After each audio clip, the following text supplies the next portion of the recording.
the vast majority of people got vaccinated.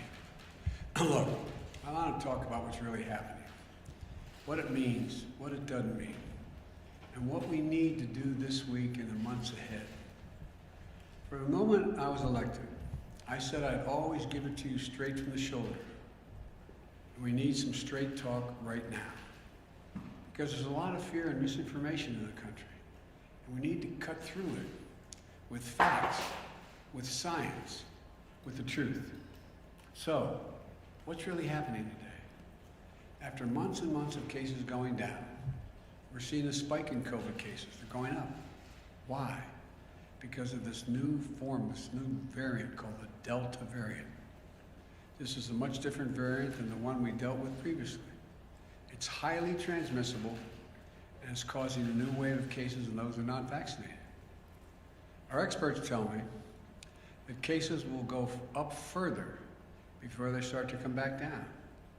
But while cases are on the rise, we're not likely to see, according to experts, a comparable rise in hospitalizations or deaths in most areas of the country.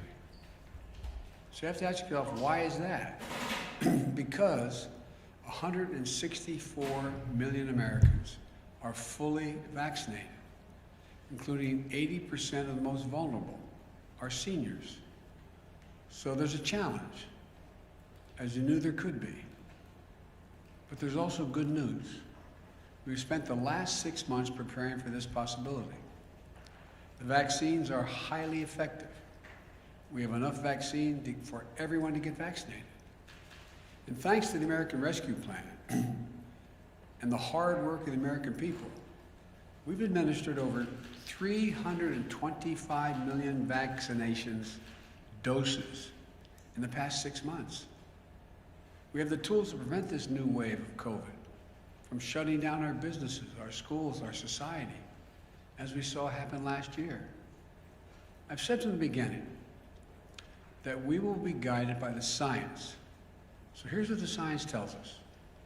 On Tuesday, the Center for Disease Control and Prevention, the CDC, announced its new mask recommendation in parts of the country where COVID cases are substantially higher, where people didn't get vaccinated,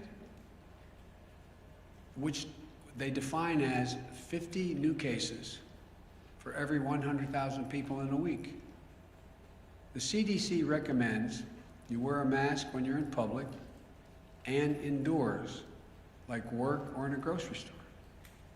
That's true for both the vaccinated and the unvaccinated. Why? Because even if you've been fully vaccinated and protected from severe illness from COVID-19, you could have the Delta variant in your system and spread it to someone who isn't vaccinated. You need to wear a mask to protect each other and to stop the rapid spread of this virus as we work to get more people vaccinated. And I hope all Americans who live in areas with substantial or high case rates will follow the mask guidance that's being laid down by the CDC. I certainly will, and I have, because this is one of those areas in Washington. And at my decision, my direction, all federal personnel and visitors to federal buildings will have to do the same thing. As I said from the beginning, a mask is not a political statement. It's about protecting yourself and protecting others. Masking is one defense against the spread of COVID-19. But make no mistake, vaccines are the best defense against you getting severely ill from COVID-19. The very best defense. And you want to know how we put this virus behind us? Well, I'll tell you how. We need to get more people vaccinated. Look, and it's important to understand what vaccines do and what they don't do. Put simply, the vaccines are designed to save lives and prevent severe illness. They're highly effective at both. 190 million Americans have had at least one shot. Of that group, about 90% are done now, and 10% are waiting for the second shot. To those folks who have one shot, but not the second, go get the second shot. Even if you're overdue for the second shot, it's not too late. Go get the second shot now.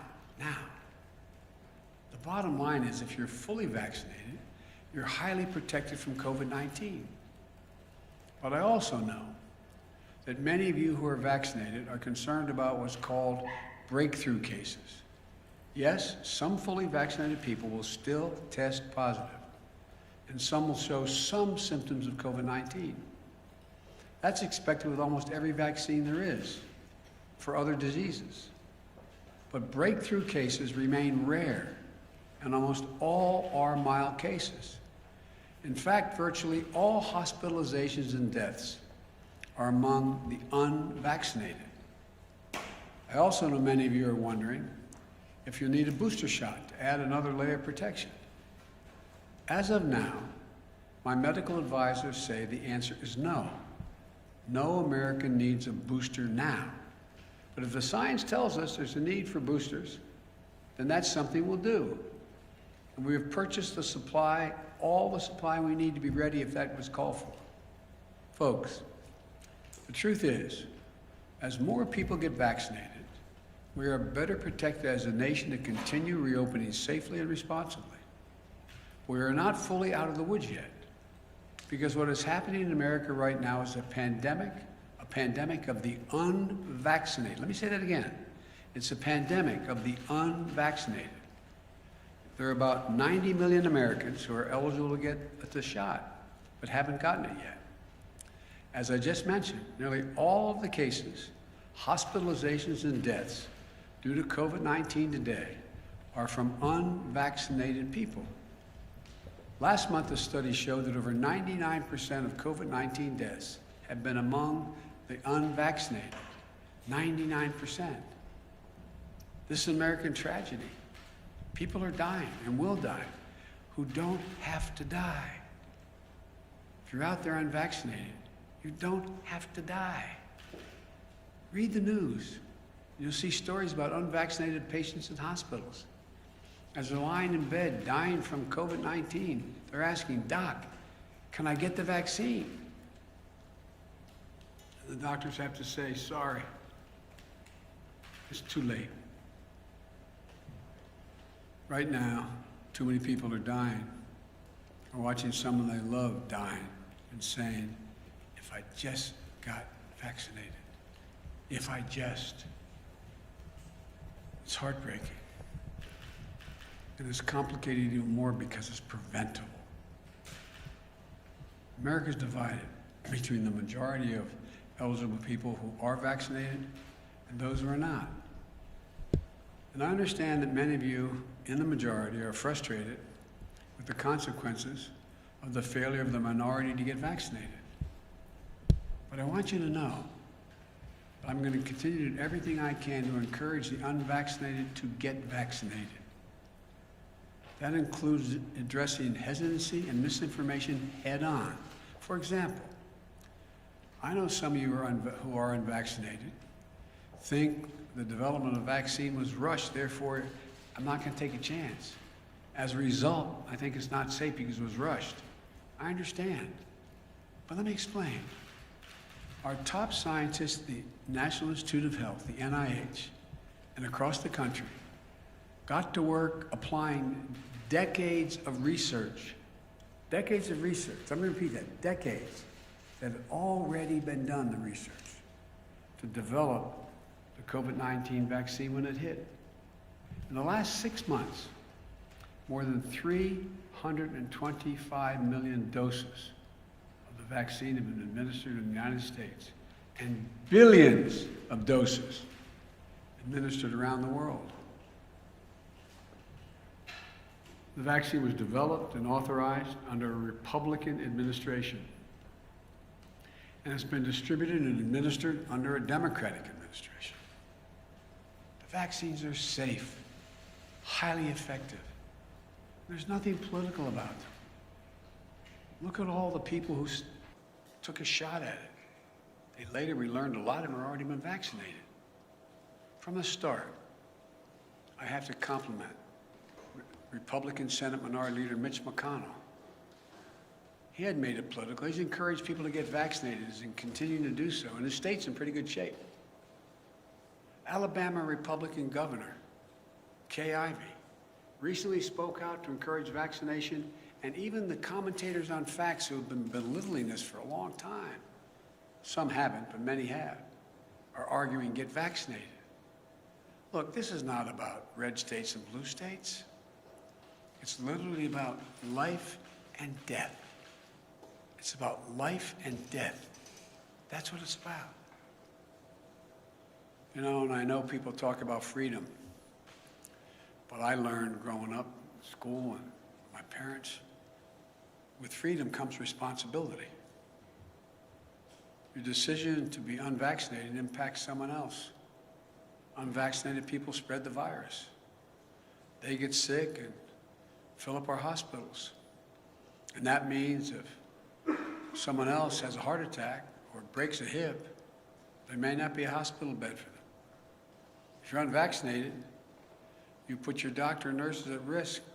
The same frontline essential workers who put their lives on the line over the past year and have gone through hell. Again, with freedom comes responsibility. So please, exercise responsible judgment. Get vaccinated for yourself, for the people you love, for your country. I'm being literal when I say this. As I travel the world almost every day, a foreign leader calls me, asking, can I provide his or her country more vaccines? There are people who are desperate for vaccines. I'm doing everything to answer those calls. We're sending millions of vaccines to people around the world. But folks, it's an American blessing that we have vaccines for each and every American. We've made it our first and top priority to have available vaccines for every eligible American, and that's never going to change as long as I'm here. And it's a shame. It's just such a shame to squander that blessing. That's why after 6 months of extraordinary work and effort, today I'm laying out additional steps we should be taking to deliver these life-saving vaccines to more Americans. First, we're going to provide more incentives to encourage unvaccinated Americans to get vaccinated. That starts with paid leave to get the shot. We're still hearing that people are unable to get time off from their employer to get vaccinated. Well, this is unacceptable. For some time now, I've said you should be able to get the shot and still get paid. Thanks to the American Rescue Plan, the federal government is fully reimbursing any small or medium-sized business that provides workers with paid time off to get vaccinated. Employers, this costs you nothing. If you haven't given employees paid time off, do it now, please. Today, I'm announcing that we're taking this a step further. The federal government will now reimburse those employers to give their staffs time off, not only to get themselves vaccinated, but also to get their family members vaccinated. That means employers can get reimbursed if they give parents time off with paid time, paid leave, to take their kids or their own parents to get vaccinated.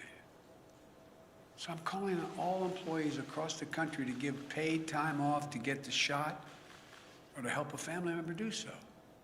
I promise you it will cost you, the employer, nothing. You'll be reimbursed. Secondly, I'm announcing that we'll continue to work with states to encourage unvaccinated people to get vaccinated. In February, the grocery store chain Kroger's offered $100 to their associates if they would get vaccinated, and it worked. Vaccination rates moved up from 50% to 75% among their employees.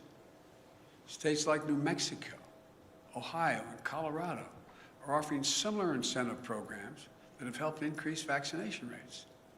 So today, I'm calling on all states and local governments to use funding they have received, including from the American Rescue Plan, to give $100 to anyone who gets fully vaccinated.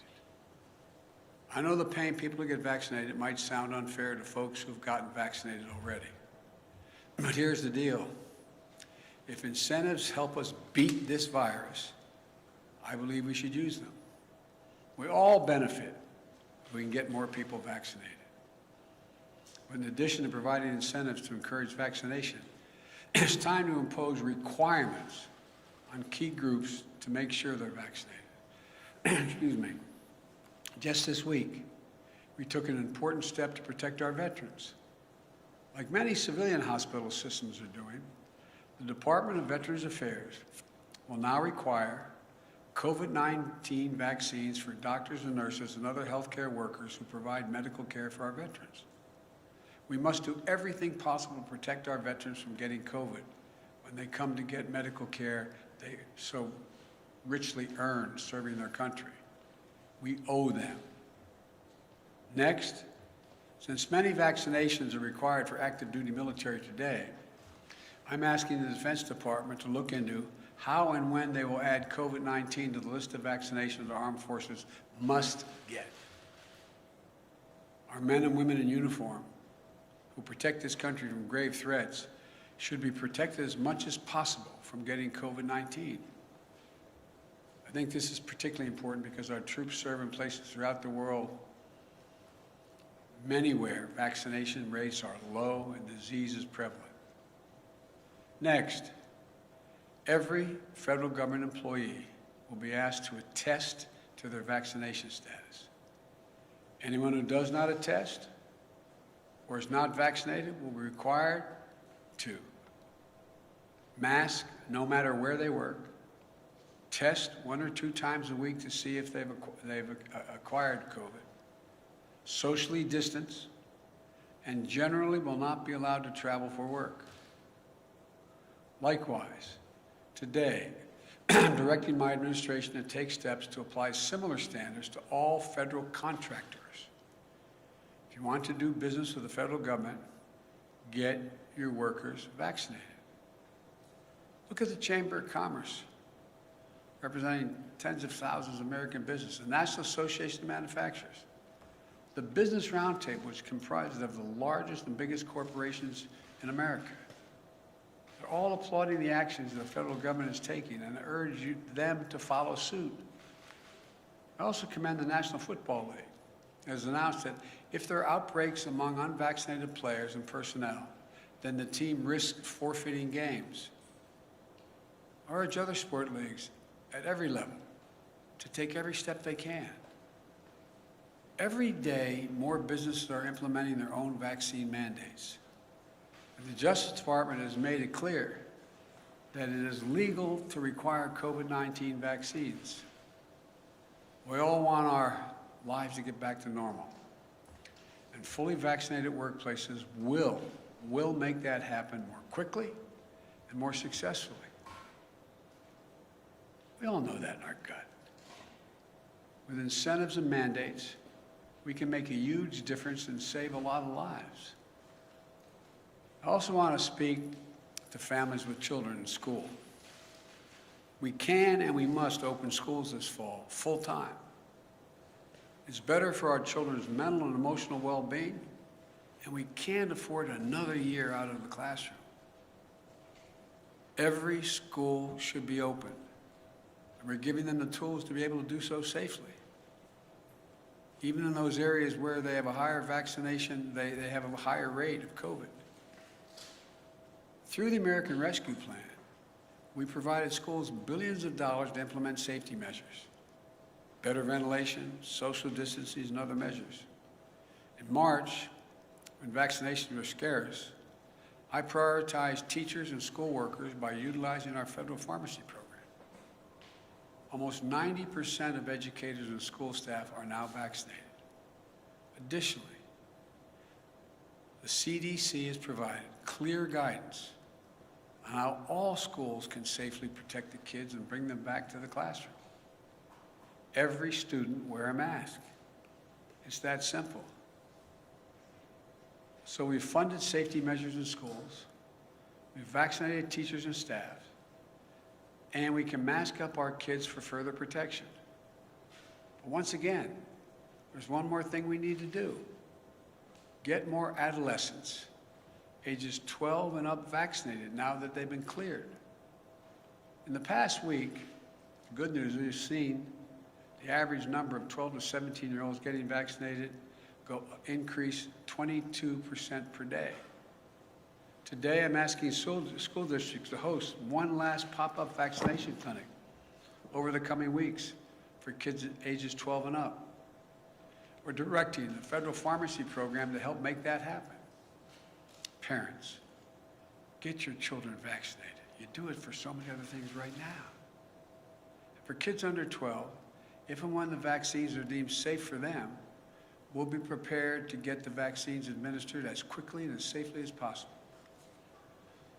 Look, and as we work to vaccinate more Americans, we're prepared for outbreaks in areas where there are unvaccinated people. My administration has made it clear to every governor that more federal resources are available to them. This includes deployment of surge teams composed of experts from the CDC and the Federal Emergency Management Agency, the FEMA. We're going to continue to provide states with more testing, treatments, protective equipment, personnel, mobile vaccination clinics to stem the surge of the virus among the unvaccinated. The pictures of hospitals in several states overloaded with patients is unnecessary, avoidable, and tragic. You know, we'll help any health system overloaded and unable to cope with the spike in cases. We're ready to do that. Let me close with this. If you're at home and vaccinated, but anxious, or even angry, or if you're at home and unvaccinated, unbothered, and unconvinced, let's step back and see where we are.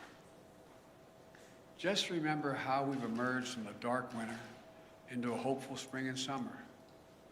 But really remember just how dark that winter was. Over 3,600 Americans were dying each and every day. And now, even with the surge among the unvaccinated, we're down to that 300 Americans a day. Significant. Millions of people were out of work, out of homes, out of hope and going hungry. Remember those long lines? People in their automobiles waiting for a box of food to be put in their trunk? Experts and pundits said we couldn't get the vaccines. And even if we could get the vaccines, we couldn't get them in people's arms. We couldn't get them vaccinated. They predicted our economy would collapse. Remember how we stayed focused and how we went to work? In 6 months, we got 164 million Americans fully vaccinated. Because we vaccinated so many people, put in place so many safety measures, and got economic help to businesses and people most in need, our economy is recovering. More than 3 million Americans are back to work since I was sworn in. A faster job growth than any previous administration, any. We're experiencing the fastest economic growth in nearly 4 decades, the best in the world as of now. In fact, today's GDP numbers show that in the first half of the year, our economy grew faster than any point in nearly 40 years. Our economy grew more in 6 months than most Wall Street forecasters expected for the entire year before we implemented our plan. And just yesterday, we announced a bipartisan infrastructure deal that's going to continue this momentum over the long term by making the most significant investment to rebuild America in nearly a century. But we still have to face many challenges. We still have a lot of work to do as we readjust to a post-pandemic economy. But we have the right plan. We're coming back. We just have to stay ahead of this virus. I know this is hard to hear. I know it's frustrating. I know it's exhausting to think we're still in this fight. And I know, we hope this would be a simple, straightforward line without problems or new challenges. But that isn't real life. We're coming out of the worst public health crisis in 100 years. The worst economic crisis since the Great Depression. As I told you before, I carry a card in my pocket. I hope I have it with me. I have a carry card in my pocket with the number of Americans dead from COVID-19. As of today, this morning, the total deaths in the United States were 609,441. Granted, the death rate per day is way down. It's down to 400 about. But that's more deaths than World War I, World War II, Vietnam, 9/11, Iraq, and Afghanistan wars combined. This is as tough as it gets. But we're Americans. When we get knocked down, we get back up. That's who we are. That's what we do. That's why there's no nation on earth like us. And we're prepared like never before. We have the tools to save lives, to keep our economy growing and growing and going. After the past 6 months, following the science, we know we can dramatically lower the cases in this country. We can do this. We brought our economy back to life and we kept it going. We know we can send our kids back to school. We know we can beat this virus. We can do this. We all just have to do our part. My fellow Americans, this nation has never failed. We have come together as the United States of America. So I say to all those who are unvaccinated, please, please get vaccinated. And to the rest of America, this is no time to be despondent or let our guard down. We just need to finish the job with science, with facts, with the truth. And together as Americans, we're going to be able to beat this. May God bless you all, and may God protect our troops. Thank you. Mr. President, Mr. President, why do vaccinated people still need to mask up? Mr. President. How long do you think it might be necessary to wear a mask, and at what point do you think people might have to have a booster shot? Thank you. I said in my talk, the booster shot is not needed now. It is possible that it will be needed later. I don't know. The science hasn't dictated that yet. And the first part of your question? How long do you think people might have to wear a mask again? Well, if you notice, a lot of places people don't have to wear masks. Let's get that straight. The places where people have gotten vaccinated, where we have a high vaccination rate, people do not have to wear masks at all. Like some of you were with me yesterday when I was up in Lehigh Valley. Didn't have to wear a mask there. Don't have to mask if you come home to Delaware with me. I know you love doing that. But you don't have to wear a mask. The places people are probably going to have to wear masks in those communities where the high rate of unvaccinated stays high and they don't move. They don't move to getting vaccinated. But I think you're going to find the patience of businesses and the patience of a lot of other people running thin.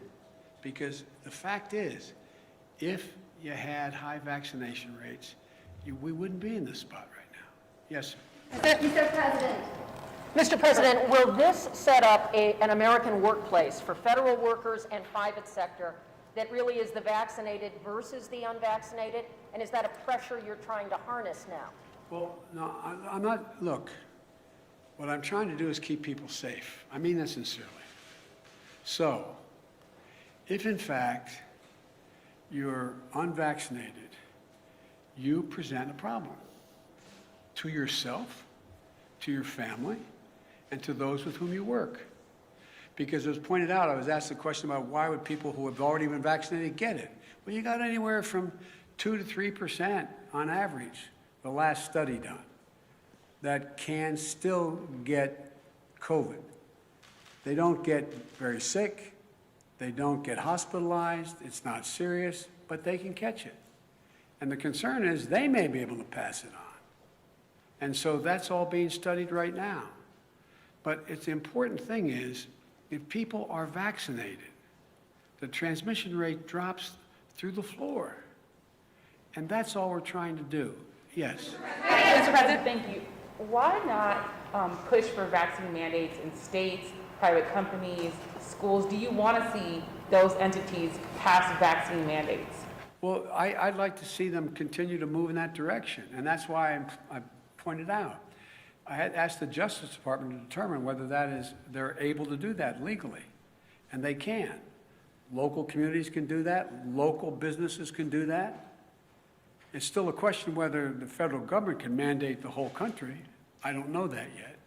Mr. President, you said earlier this week that we are not headed back towards lockdowns, but if the science is evolving, how can you be so confident in that? We heard you say weeks ago that the virus was on the run, but Dr. Fauci has also indicated that we are headed in the wrong direction. Well, you know, you're literally correct on everything you said, but it doesn't come to the conclusion you're implying. It is clear that if everybody's vaccinated, the existing vaccines work to prevent death, serious illness, hospitalization. Okay? If tomorrow I could wave a wand and every American was vaccinated, then in fact we'd be out of the woods. Now, can something else happen a year from now? Can there be a different virus? Can there be something? It's possible. But I'm talking about COVID and the existing variants that have come forward so far. So it's a simple proposition. If you're vaccinated, you find yourself in a situation where you are highly unlikely, even if you somehow get the virus, very small percentage do, that you are not going to be hospitalized, you're not going to be on a ventilator, you're not going to be sick, but you could be in a position to possibly spread it to someone who wasn't if you have it in you. Yes? Thank you so much, Mr. President. Thank you. I wanted to ask, why not require that the people show proof that they're vaccinated? And also, if you could just, with the 4 million, how much of an impact do you think this will have? Do you have a projection, sir? The projection on what? On how many people will get vaccinated by putting in this system? No, I'm not going to get in the business of projecting. Exactly how many people are likely. All I know is that we go through these periods, then we run up against a wall, then something happens where people realize, oh my Lord, this is really a problem, and they begin to see things. Look, the fact that a lot of your friends are now saying, get vaccinated, who were before were saying, this is not a problem, this is all a Democratic thing, with a small d and a capital D. I mean, there's a lot changing. People are becoming aware. The more aware they become, then we have these surges of people going out and getting vaccinated. And it just keeps building. I'm sorry, sir. What about what? What about requiring proof, sir? Well, there's two ways to do it. I think you're going to see some institutions doing that. Like, you're going to fly abroad, you're going to have proof. You're not just going to be able to say, yeah, I got tested. You got to provide proof. My guess is if we don't start to make more progress, a lot of businesses and a lot of enterprises are going to require proof for you to be able to participate. Mr. President, back. And then I'm going to take off shortly here. What further actions are you going to take to encourage private businesses to follow this type of model to either require vaccines or require testing or other preventative procedures? I just did. I'm going to keep at it. I'm going to be talking about it around the country. Are you going to reach out to private businesses, meet with them, try and actively encourage them to follow this model? Well, I have. That's why we have folks from the Chamber of Commerce to the manufacturers, et cetera. So, you know, am I going to call a meeting of every, business in the country to come to Washington or go on? I have made the case repeatedly. I doubt whether there's a single solitary business that doesn't understand that I think it's smart for them to require testing, and if you can't demonstrate, you can't prove you've been vaccinated, you have to be tested.